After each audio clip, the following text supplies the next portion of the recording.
Hi guys, today we're going to be learning how to replace an air filter in your home. First of all is the size. You always got to check to make sure you have the right size.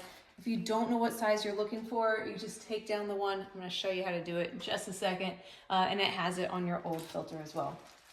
So there's tons of different levels for filtration. My husband gets issues with his nose stopping up because of all the different particles and stuff in the air.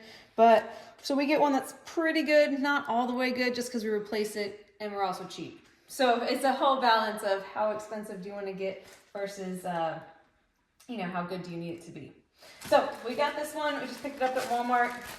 You can get it at Walmart, Lowe's, Home Depot, any of the big box stores. This is a name brand. We don't always.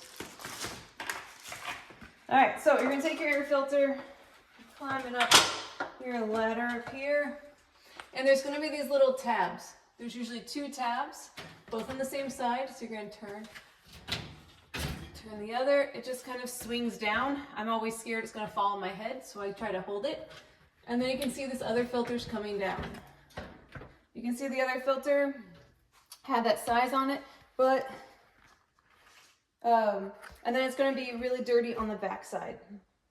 And so then in order to replace it, you're just going to look for the little arrows. See the arrow? And the arrow means the air is going in that way. So you're going to pop it up there.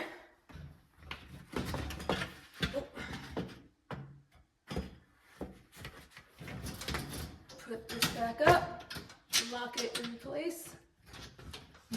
And then you're good to go.